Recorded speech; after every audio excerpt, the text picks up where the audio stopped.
Sherlock and I, Watson, are in the heat of an adventure once again. This time, it is not only a mystery we are solving, but we are in the midst of a struggle of thwarted love. The theme of thwarted love runs in and out of every turn we take in this mystery. A father kills to stop a marriage, and the age of two lovers stands to define their relationship. Will this love end in tragedy? Well, to find out, we must start at the beginning. It all started when my wife and I were seated at breakfast one morning. The maid brought in a telegram from Sherlock Holmes. It read this way: "Have you a couple days to spare? Have just been wired for from the west of England in connection with Boscombe Valley tragedy. Shall be glad if you will come with me. Air and scenery perfect. Leave Paddington by the 11:15. And with that message, I headed out to learn all of what Sherlock was speaking about. Have you seen anything on the case?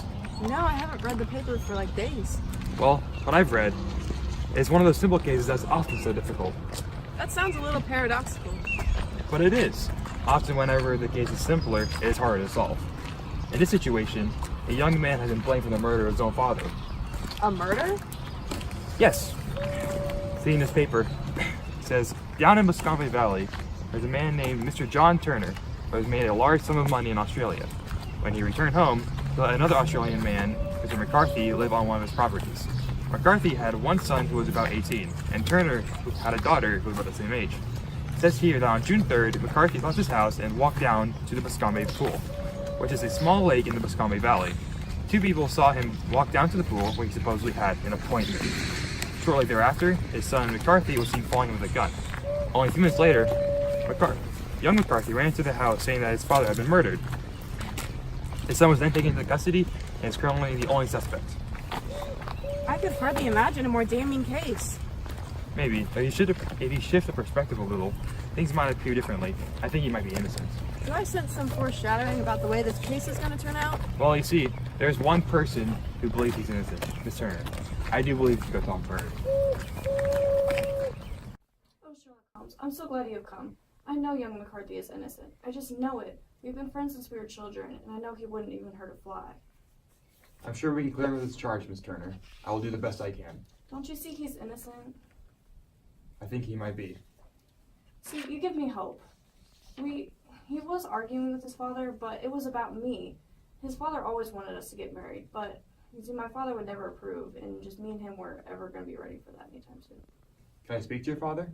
I'm afraid not. He's been really ill since old McCarthy passed away. I was one of his only friends from his old days back in Victoria, Australia. Well, I say you should get back to your father then. Watson, I went down and talked to young McCarthy the other day. This is what he said to me. He said that on the day of the murder, he was returning a few days early from Bristol. He was walking in the woods and heard the cry, "Coo!" which was a call that his father usually made to him. This was befuddling to him because his father didn't know he was back. When he approached his father, they got into an argument. Young McCarthy stormed off angry, and as he was walking away, he heard his father yell. When young McCarthy ran back to his father, he found him dying. His father said something about a rat. When he approached the murder scene, he saw some sort of gray coat that was disappeared. Sherlock, I also figured something out about the case. In the autopsy, the examiner said that the posterior third of the left parietal bone and the left half of the occipital bone had been shattered by a heavy blow from a blunt weapon. He was struck from behind. Very good, Watson. Very good. By getting all this imagery, it'll be good for your book. Yes, I am. Damp, marshy ground, little reed-girt sheet of water some 50 yards across, red jutting pinnacles. Are you even listening to me? Oh, when you get into a crime scene, you get into a crime scene. Ballarat, Watson. Ballarat, Australia.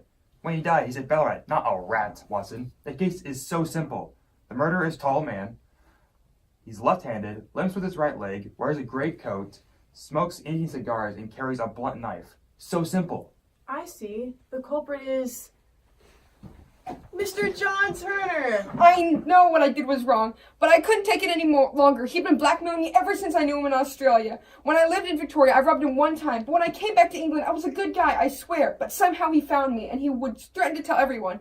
So I let him have whatever he wanted, until he wanted my daughter. That was what our appointment was about. All he wanted was for his son to marry my daughter, and I would not allow it, so I murdered him. I'm an old man, and I know what I did was wrong, but it was for the right reasons. So I'm just asking if you just won't tell my daughter that I did this. Just make sure the boy gets off innocent. I will do my best. I have to make sure that the boy is proven innocent. I will also do my best to deal with with you and your daughter. I'm more grateful than you could ever know. Young McCarthy was acquitted at assizes on the strength of a number of objections which had been drawn out by Holmes and submitted to the defending counsel. Old Turner lived for 7 months after our interview, but he is now dead, and there is every prospect that young McCarthy and Miss Turner may come to live happily together in ignorance of the black cloud that rests upon their pasts.